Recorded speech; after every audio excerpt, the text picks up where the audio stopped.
you deserve better than this. You deserve strong and stable government.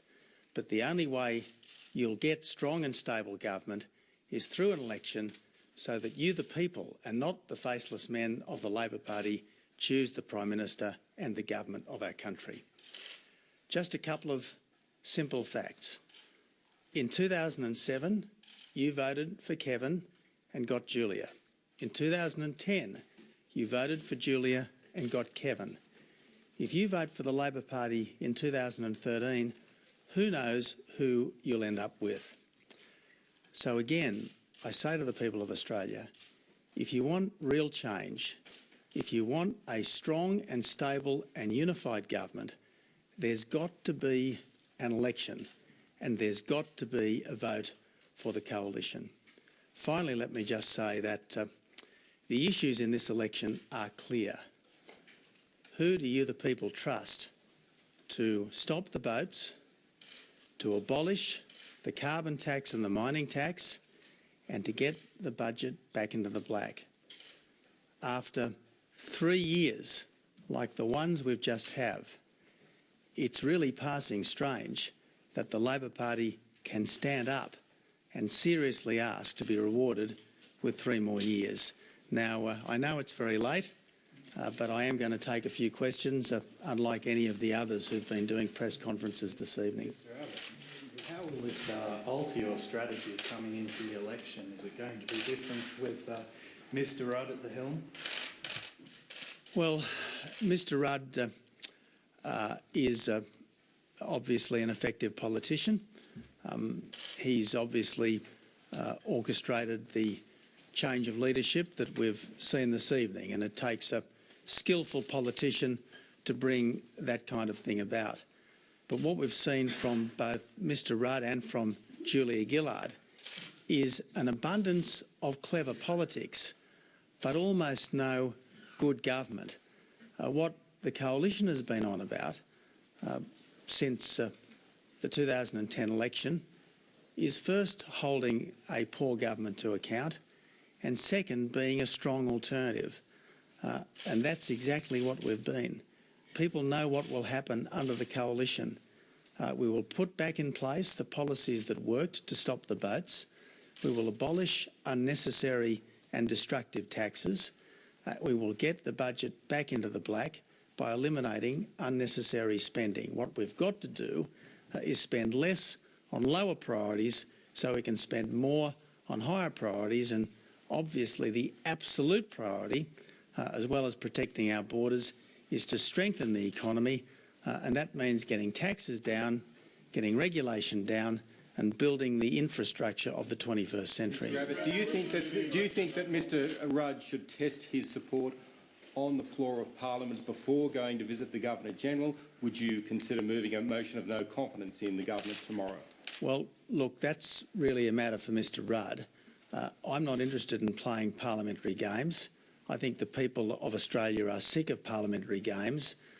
I'm interested in giving the people their say as soon as possible, and it was really quite odd that Mr. Rudd didn't confirm the Prime Minister's chosen election date, the former Prime Minister's chosen election date, or indeed announce an earlier date, which I think would have been something of integrity, but that's not what we got from Mr. Rudd tonight. But certainly I'm not interested in parliamentary games. It is up to the Prime Minister to specify when the election will be. For all the previous Prime Minister's faults, she at least was upfront and came clean with the Australian people about an election date, and I think the first duty of Mr. Rudd is to tell us when the election is going to be. Mr. Rudd, have you taken constitutional advice today, this evening, or in the last few days? Have you communicated with the Governor-General, or have you heard from her? No, I haven't spoken with the Governor-General because in the end it is my very strong conviction that it is now for the Australian people to determine who is the Prime Minister and who forms the government.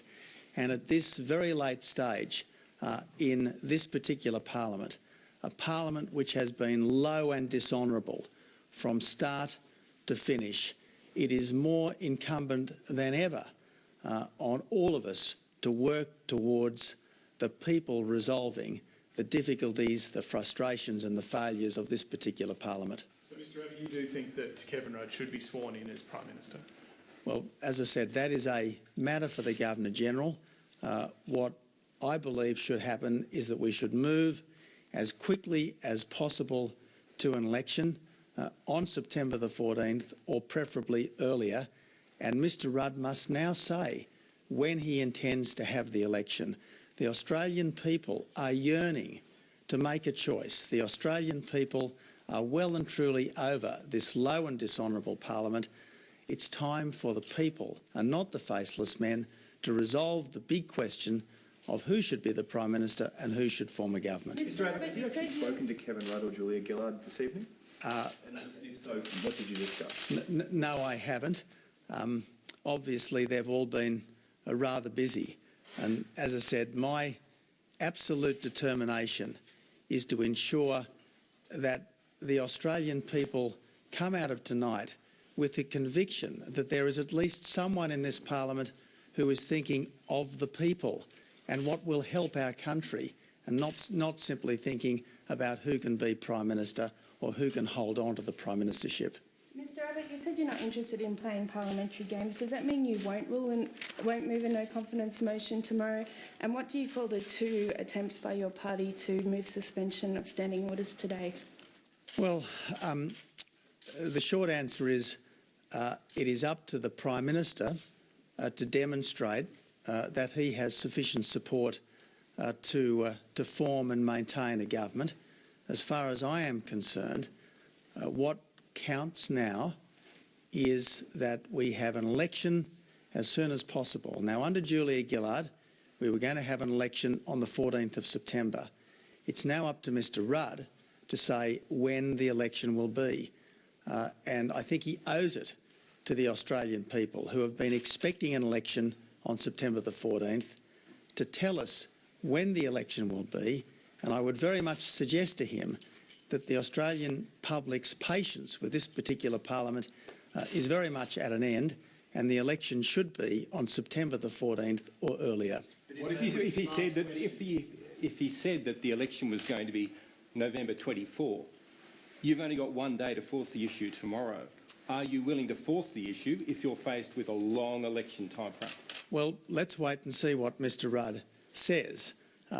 If Mr Rudd were to try to hold on that long, I think he would be met with an overwhelming wave of abhorrence from the Australian people. But in the end, it is first and foremost a matter for the Prime Minister to determine when the election will be.